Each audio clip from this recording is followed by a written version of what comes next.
मेरे छोटे छोटे बच्चे थे, मुझे कोई नौकरी नहीं मिल रही थी। इसीलिए मैं मजबूर होकर मर्द का भेष बदलकर ड्राइवर की नौकरी करने लगी। मेरे मालिक बहुत अच्छे थे, रोज मुझसे रास्ते भर बातें करते जाते। जब एक दिन उन्होंने बातों बातों में मुझे बताया कि वह एक लड़की से प्यार करते हैं। मैंने कहा, यह तो बहुत अच्छी बात है। आप इतने जवान और खूबसूरत और अमीर हैं, आपसे तो कोई भी लड़की शादी करने को तैयार हो जाएगी। लेकिन मेरे कदमों तले से जमीन निकल गई जब उन्होंने मेरी ही तस्वीर। मेरा नाम शालिनी है। मैं अपने माँ बाप की इकलौती बेटी हूँ। मुझे पढ़ने लिखने का कोई खास शौक नहीं था, इसीलिए 12वीं के बाद पढ़ाई को छोड़ दिया। मेरा ताल्लुक एक खाते पीते खानदान से था। मेरे पिताजी 2 भाई और उनकी एक बहन थी। शुरू से ही मेरे खानदान में जायदाद के खातिर झगड़े चल रहे थे। पापा सारा सारा दिन अदालतों के धक्के खाते थे, क्योंकि मेरे चाचा और बड़े पापा दोनों हमारे हिस्से की प्रॉपर्टी हड़पना चाहते थे। मेरे वक्त कुछ इसी तरह गुजर रहे थे कि मुझे खबर मिली कि मेरी सबसे छोटी दोस्त मानसी की शादी है। मानसी के घर वाले बहुत अमीर थे। मानसी ने स्पेशली मुझे अपने हर फंक्शन में बुलाया था। मैं उसके मेहंदी के फंक्शन में गई तो घर आते वक्त काफी रात हो गई थी कि रास्ते में एक तेज रफ्तार से गुजरती हुई गाड़ी मेरे पास रुकी और किसी ने मेरे मुंह पर कपड़ा रखा और मैं बेहोश हो गई। मेरी आंख खुली तो अपने आप को एक तहखाना में पाया, जहाँ पहले ही कुछ लड़कियां मौजूद थी। ये एक बड़ा सा कमरा था जिसे मुझे समझने में ज्यादा देर नहीं लगी कि यह एक कैद खाना है। यहाँ पर छोटे छोटे बच्चे भी कैद थे और कुछ जवान लड़कियां भी थी जिनसे क्लब में डांस करवाया जाता और कुछ तो कोर्टों पर भेज दिया जाता। पुलिस भी इस गैंग के साथ मिली हुई थी। इनमें से एक लड़का मुझे देखकर मुस्कुराया। उसे देखकर मुझे बहुत गुस्सा आया। वह मुझे घूरता ही जा रहा था। मैंने डर के एक लड़की का हाथ पकड़ा और उससे कहा कि किसी न किसी तरह हमें यहाँ से निकलना होगा। मैं डर के मारे कांप रही थी। मुझे अपने साथ साथ अपने माँ बाप की भी फिक्र हो रही थी। मेरे बिना उनका तो रो रो कर बुरा हाल हुआ होगा। सभी लड़कियां रो रही थी और बच्चे भी बेतहाशा रोए जा रहे थे। मैं एक बच्चे के पास बैठी। वो बच्चा मुझे बहुत ही प्यारा लगा। मुझे इस बच्चे पर बहुत तरस आया। उसे देखकर लग रहा था कि वो गुस्से से जमीन को घूर रहा है और सोच रहा है कि जैसे तैसे मुझे यहाँ से निकलने का रास्ता मिल जाए। मैंने प्यार से उस बच्चे के सर पर हाथ फेरा और कहा, तुम इन जालिमों के हाथ में कहाँ से आ गए? मेरे सवाल करते ही बच्चा रोने लगा। तभी कुछ लोग वहाँ पर आए और सभी को भेड़ बकरियों की तरह मारने पीटने लगे और मारते हुए कह रहे थे कि चलो तुम लोगों को कहीं और जाना है। यहाँ पर तकरीबन 50 लोग कैद थे और इन 50 लोगों को कहीं और शिफ्ट होना था। इस अंधेरे कैद खाने में सूरज को देखे बहुत दिन हो गए थे। कुछ पता नहीं था कि कब सुबह होती और कब शाम। यहाँ पर मौजूद कुछ लोगों से ड्रग सप्लाई का काम भी लिया जाने लगा। अब मुझे इस दिन का डर था जिस दिन यह लोग मुझे भी इस घिनौने काम में लगवा देते। अक्सर हम जिन चीजों से डरते हैं हमारे साथ वही होता है। अब ये लोग यहाँ पर मौजूद सभी लोगों को नशे का आदी बना रहे थे। एक दिन मुझे भी एक दूसरे कमरे में ले जाया गया। यहाँ पर मौजूद एक लड़के ने मुझे एक इंजेक्शन दिया। अब रोज यही होता और कब मैं इस नशे की आदी हो गई मुझे पता ही नहीं चला। वो जो लड़का इंजेक्शन देता, मैं उसके पास जाने लगी और उससे अपने मन की सारी बातें शेयर करती और खूब रोती कि यह हादसा होने के बाद मेरे माँ बाप जीते जी मर गए होंगे। पता नहीं लोगों ने मेरे माँ बाप को क्या क्या सुनाया होगा। इस लड़के ने, जिसका नाम रोहित था, मुझसे वादा किया कि एक न एक दिन तुम्हें यहाँ से निकलवा दूंगा। लेकिन इससे पहले किसी ने उस लड़के को पुलिस के हवाले कर दिया। कहते हैं खराब वक्त गुजर ही जाता है, लेकिन जिस पर गुजर रही हो उसे ही पता चलता है वक्त कैसे गुजरा। हम जानते हैं, एक रोज हम लोगों को निगरानी पर जो शख्स रखा गया था, अचानक उसे चक्कर आया और वह गिरकर बेहोश हो गया। हम सब ने इस मौके का फायदा उठाया और वहां से निकलकर भाग गए। यकीन करिए कि उस दिन पता चला कि आजादी क्या होती है। अपनी जान सबको प्यारी होती है। हम सब अंधाधुंध भाग रहे थे। कुछ लोगों को गोलियां लग गई और कुछ इस भगदड़ में जख्मी हो गए। मैं इतनी जोर से जमीन पर गिरी थी कि मेरा बाजू टूट गया था। लेकिन इस वक्त इस तकलीफ से ज्यादा यही सोचती कि कुछ भी करके यहाँ से भागना है, नहीं तो सारी जिंदगी इनकी कैद में रह जाऊंगी। यह एक सुनसान रास्ता था, सड़क के साथ लगा हुआ एक घना जंगल था। मैं इस जंगल में घुस गई और बड़ी मुश्किल से जान बचाकर वहां से निकली। रात काफी हो चुकी थी। सड़क पर आती आती गाड़ियों को रोकने की कोशिश की, लेकिन रात के इस वक्त कोई भी लिफ्ट देने को तैयार नहीं था। मैंने पैदल ही वहां से चलना शुरू किया, लेकिन 2 घंटे से भूख और कुछ नशे की आदत की वजह से मेरा चलना मुश्किल हो गया था। कुछ दूर भागने के बाद मैं वहीं गिरकर बेहोश हो गई। जब आँख खुली तो हॉस्पिटल का वार्ड था।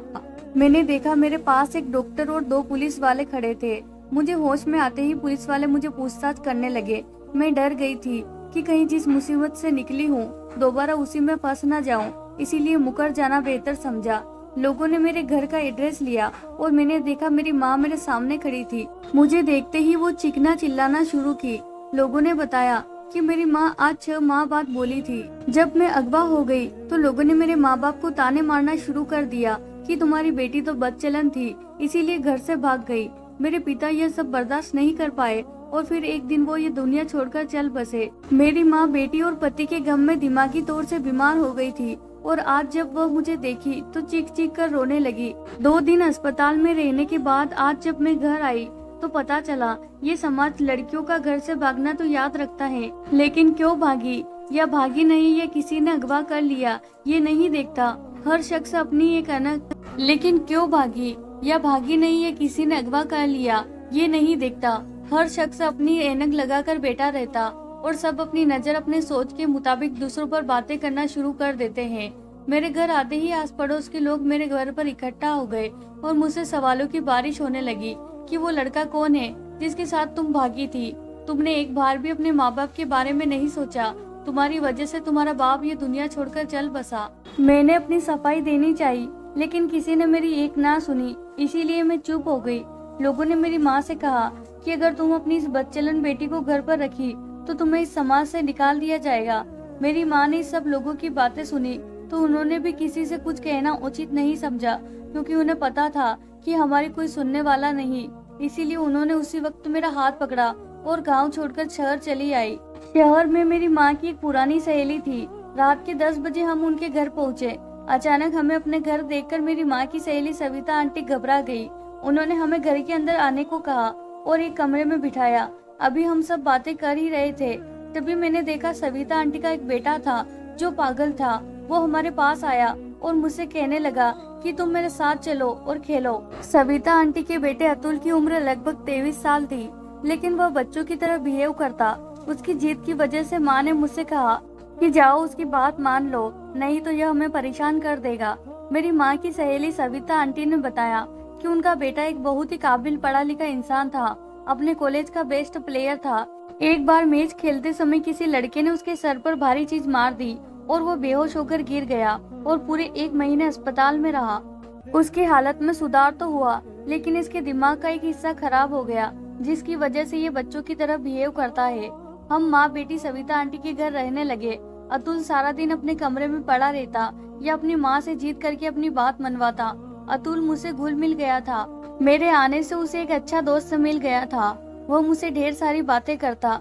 धीरे धीरे करके हमारा वक्त अच्छा गुजरने लगा। सविता आंटी का हम पर बहुत एहसान था, क्योंकि इस मुश्किल वक्त में उन्होंने हमें अपने घर पर पनाह दी। हमारे लिए यही बहुत काफी था। मेरी माँ अपनी सहेली के साथ लोगों के कपड़े सिलती और मैं सारा दिन घर के काम करती। अतुल के पिता अब दुनिया में नहीं थे। उनके घर में सविता आंटी और अतुल ही रहते थे। कुछ दिनों बाद मेरी माँ की सहेली ने मेरी माँ से एक अजीब सी फरमाइश कर दी कि वो अतुल की शादी मुझसे करवाना चाहती है। माँ ने सविता आंटी से कहा कि अपने घर में पनाह देने की इतनी बड़ी कीमत मत मांगो, लेकिन मेरी माँ की सहेली सविता आंटी ने एक शर्त रख दी, या तो मैं उनके बेटे से शादी करूं या हम अपना बंदोबस्त कहीं और कर ले। सविता आंटी की यह शर्त सुनकर अब तो हमें अपने रूह पर से भी भरोसा उठ गया था। मेरी माँ ने मुझसे कहा कि चाहे कुछ भी हो जाए मैं तुम्हारी शादी अतुल से नहीं होने दूंगी, क्योंकि वह पागल है। हम यहाँ से कहीं दूर चले जाएंगे, लेकिन पता नहीं क्यों अतुल के साथ रहते रहते मुझे उससे लगाव हो गया था। वह चाहे जैसा भी था मुझे वह अच्छा लगने लगा था। मैंने माँ को समझाते हुए कहा, माँ अब हम यहाँ से निकले तो हम मारे मारे फिरेंगे, हमारा कोई ठिकाना नहीं होगा, इसीलिए यही बेहतर होगा कि हम सविता आंटी की बात मान ले। मेरे फैसले पर माँ रोती रही कि मेरी एक ही बेटी थी और कैसा नसीब लेकर आई। हम दोनों माँ बेटी एक दूसरे से लिपटकर देर तक रोते रहे और कुछ दिन बाद मेरी शादी अतुल से करवा दी गई। मेरी शादी पर मेरी माँ बहुत रोई थी, पर मैं क्या करती, हमारी मजबूरी ने मुझे यह सब करने को मजबूर किया। मेरे दिन कुछ इसी तरह गुजरने लगे। अतुल मुझे अपना दोस्त मानता था, पर पत्नी का क्या मतलब होता है उसे बिल्कुल भी नहीं पता था। एक दिन एक भिखारन मेरे दरवाजे पर आई और कहने लगी, मुझे पेट भर खाना खिला, तेरी मनोकामना पूरी होगी। मैं उसकी बात पर हंस दी कि मेरे नसीब में तो मेरा पागल पति है, तो इससे बड़ा दुख मेरी जिंदगी में और क्या हो सकता है।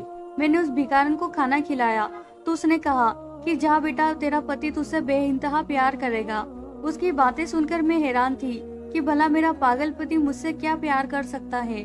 लेकिन कहते हैं कि दुआएं तकदीर बदल देती है। मेरी जिंदगी में भी कुछ ऐसा ही होने लगा। कुछ दिन बाद मैंने महसूस किया कि अतुल के हालात में दिन प्रतिदिन सुधार होने लगा है। अतुल की सुधारता हालत देखकर हमने उसका इलाज दोबारा से शुरू करवाया। इस बार डॉक्टर को भी पूरी उम्मीद थी कि अतुल जल्दी ठीक हो जाएगा। मेरा पूरा दिन अतुल की देखभाल में निकल जाता, लेकिन मेरी मेहनत रंग लाई और अतुल की हालत में सुधार होने लगा। अब वह पहले से बेहतर हो गया था। लेकिन अतुल के ठीक होते ही पता नहीं मेरी सास को क्या हो गया कि वो मुझसे नफरत करने लगी, मेरे प्रति अतुल को भड़काने लगी। इन बुरे हालातों में भी किस्मत ने मेरा साथ नहीं दिया और मेरी माँ की तबीयत बहुत ज्यादा खराब हो गई। मेरी माँ की इलाज में मेरे ससुराल वालों ने साथ नहीं दिया और अचानक मेरी माँ यह दुनिया छोड़कर चल बसी। अब मैं बिल्कुल अकेली हो गई थी। ससुराल में रहने का ठिकाना तो था, लेकिन मेरा अपना कोई नहीं था। मेरी माँ के गुजरते ही मेरी सास का अत्याचार मेरे ऊपर और बढ़ गया।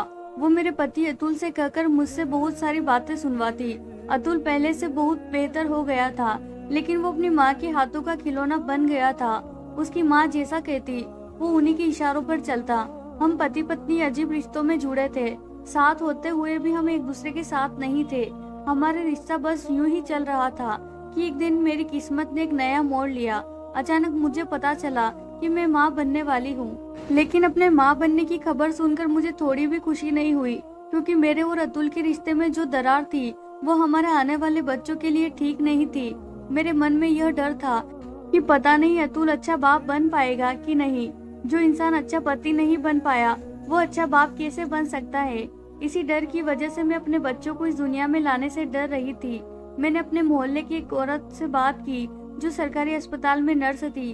वो मेरी मदद करने को तैयार हो गई, लेकिन अस्पताल जाने के बाद पता चला कि मेरा अबॉर्शन नहीं हो सकता। अगर हमने इस बच्चे को गिराने की कोशिश की तो मेरी जान जाने का खतरा हो सकता है। मैं अपना मायूस चेहरा लेकर घर लौट आई। वो 9 महीने मेरे लिए 9 साल के बराबर थे। किसी तरह यह 9 महीने गुजरे और मैंने 2 जुड़वा बच्चों को जन्म दिया। एक बेटा और दूसरी बेटी थी। बच्चों को देखकर मेरे मन में अजीब सी खुशी थी। अपने बच्चों को देखकर मेरी ममता तड़प उठी और मैंने उन्हें अपने सीने से लगा लिया। बच्चों की पैदाइश के बाद अतुल और मेरी सास का रवैया पहले से कुछ बेहतर हो गया था। वो दोनों मुझे भले ही ना पूछते, लेकिन उन्हें बच्चों से बहुत लगाव था और मेरे जैसी बदकिस्मती के लिए यह काफी था। धीरे धीरे मेरे दिन कुछ इसी तरह गुजरने लगे और वह दिन मेरी जिंदगी का सबसे खूबसूरत दिन था जब मेरे बच्चों ने मुझे माँ कहकर पुकारा था। ये बात वह लोग समझते हैं जिनका अपना कोई नहीं होता। एक दिन मेरी सास और मेरे पति अतुल किसी काम से बाहर गए थे, पर वापसी पर आते वक्त उन दोनों का एक्सीडेंट हो गया और मौके पर ही उन दोनों की मौत हो गई। उनकी मौत की खबर सुनकर मैं फिर से एक बार में टूटकर चकनाचूर हो गई। वह दोनों मेरे लिए कैसे भी थे, पर वही लोग तो मेरे बच्चों का सहारा थे। यह सब सोच कर सारी रात मुझे नींद नहीं आती कि अब हमारा गुजर बचर कैसे होगा। जो थोड़ी बहुत जमा पूंजी थी वो कुछ दिन चली, फिर धीरे धीरे हमारे घर में खाने पीने के लाड़ले पड़ने लगे। एक माँ खुद भूखी रह सकती है, लेकिन अपने बच्चों को भूखा नहीं रख सकती। मैं अगल बगल के मोहल्लों में काम कर अपने बच्चों का पेट पालने लगी, लेकिन एक अकेली औरत का कोई सहारा नहीं होता और नहीं तो लोग उसे बेइज्जत करने पर तुले रहते हैं। लोगों के घर काम करने जाती तो वहाँ पर उनके मर्द मुझे गंदी निगाहों से घूरते।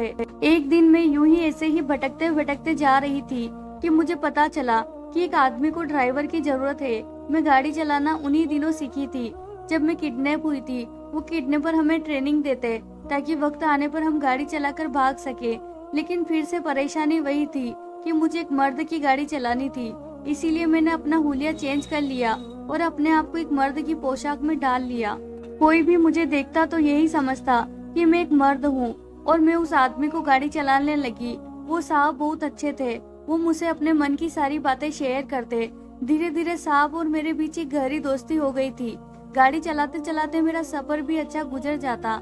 एक दिन बातों ही बातों में मैंने उनसे पूछा कि आपने अभी तक शादी क्यों नहीं की। उन्होंने मुझे बताया कि एक लड़की देखी थी और उसी से मैं प्यार करने लगा था, पर जिंदगी ने ऐसा वक्त दिखाया कि मैं उसे ढूंढ ना सका। अपने झमेला में वो लड़की कहीं खो गई। वह किस्मत की मारी थी, पता नहीं वो किस हाल में होगी। साहब ने कहा कि अगले दिन उस लड़की की तस्वीर वो मुझे दिखाएंगे। अब मुझे अगले दिन का इंतजार था। और उस लड़की की किस्मत के बारे में भी सोच रही थी कि उसकी किस्मत तो बहुत अच्छी है, क्योंकि कोई शख्स उससे 7 साल से मोहब्बत करता था और उसी की यादों में अभी तक उसने शादी नहीं की थी। अगले दिन बच्चों को स्कूल छोड़कर जब मैं उस साहब को लेने गई, जब वो गाड़ी में बैठे, कुछ दूर जाकर मैंने उनसे कहा कि मुझे उस लड़की की तस्वीर दिखाइए, आखिर कौन वो खुशनसीब है जिससे आप प्यार करते हैं। उन्होंने जब उस लड़की की तस्वीर निकालकर मुझे दिखाई तो तस्वीर देखकर मेरे पैरों तले से जमीन निकल गई, क्योंकि वह शख्स तो मेरी ही तस्वीर मुझे दिखा रहा था। यह तस्वीर तब की थी जब मैं अगवा हुई थी। पता नहीं कैसे इस तस्वीर को निकाला गया था। गाड़ी अचानक ब्रेक लगने से रुकी थी। उस साहब ने कहा, गाड़ी ध्यान से चलाओ। उसे क्या पता था कि मैं किस ध्यान में थी। उसने मुझे बताया कि 7 साल पहले वो एक गैंग का हिस्सा थी। उसका पिछला रिकॉर्ड एक क्रिमिनल का था, लेकिन फिर एक दिन उसने एक चेहरा देखा जिसे देखकर उसने खुद से एक वादा किया कि वो इस दलदल से निकलेगा और उसे मासूम लड़की को भी निकालेगा। उसने बताया कि मैं वहाँ पर मौजूद लोगों को नशे का आदी बनाता था, पर जब से मैंने उस लड़की को देखा था उसे प्यार में गुम हो गया था और मैं इस गलत काम से छुटकारा पाना चाहता था। इसीलिए मैंने खुद अपने आप को पुलिस के हवाले कर दिया। फिर मैं पुलिस का सरकारी गवाह बन गया। पुलिस ने जब वहाँ पर छापा मारा तो वहाँ पर सभी लोग फरार हो चुके थे। तब मुझे एहसास हुआ कि मैं उस लड़की को खो चुका था। फिर मुझे याद आया कि उसने एक बार अपने घर का एड्रेस दिया था। मैं पूछता पूछता वहाँ पहुँचा तो लोगों से पता चला कि उसके पिता उसकी जुदाई में मर गए। उसके बाद उस लड़की और उसके माँ को समाज से निकलने की धमकी दी गई, जिससे वह लड़की और उसकी माँ यह गांव छोड़कर चले गए। मैंने पढ़ाई अच्छी की थी, लेकिन गलत संगत की वजह से क्रिमिनल बन गया था। उस वक्त अपने साहब की बातें सुनकर मैंने उन्हें सच्चाई बता दी कि मैं वह लड़की हूँ जिसे आप बेइंतहा प्यार करते हैं, लेकिन लोगों की नजरों से बचने के लिए मैंने अपना हुलिया बदल लिया है और मैं एक मर्द का भेष में रहने लगी हूँ। रौनक को जब पता चला कि मैं शालिनी हूँ तो वो मुझे अपने सामने देखकर बहुत खुश हो गए और मुझे अपने गले से लगा लिया। मैंने अपने ऊपर बीती हर आप बीती उन्हें बताई। रौनक ने मुझे सांत्वना देते हुए कहा कि तुम फिक्र मत करो, मैं तुम्हारी जिंदगी के सारे दुखों को दूर करके तुम्हारे बच्चों को अपना लूंगा। रौनक ने बताया कि जब तुम मेरी जिंदगी में आई तो तुम्हें देखकर मैं इस बुरी संगत से दूर जाकर अपनी जिंदगी को बेहतर बनाना चाहता था, लेकिन तुम भी मुझसे बिछड़ गई। फिर मैं दोबारा अपनी जिंदगी को बेहतर बनाने में लग गया। मेरी पढ़ाई की वजह से मुझे एक अच्छी नौकरी मिल गई और लगन से यह नौकरी करने लगा, क्योंकि मेरे मन में यह विश्वास था कि एक न एक दिन तुम मुझे जरूर मिलोगी। कहते हैं अगर प्यार सच्चा हो तो एक न एक दिन जरूर मिलता है, और आज तुम मेरे सामने बैठी हो। रौनक की बात सुनकर मैं भी बहुत खुश हुई, क्योंकि मुझे एक सच्चा जीवन साथी मिला था। मैंने उसे अपने बच्चों से मिलवाया। कुछ दिन बाद रौनक ने मुझसे शादी कर ली। मैंने अपनी जिंदगी में जितने दुख झेले थे, रौनक ने आकर मेरे दामन में खुशियां भर दी। तो प्यारे दोस्तों, कैसी लगी आपको आज की कहानी? दोस्तों, वीडियो पसंद आए तो वीडियो को जरूर लाइक कीजिए, चैनल को सब्सक्राइब करना बिल्कुल ना भूलें और आपकी राय हमें कमेंट बॉक्स में जरूर बताएं। धन्यवाद दोस्तों।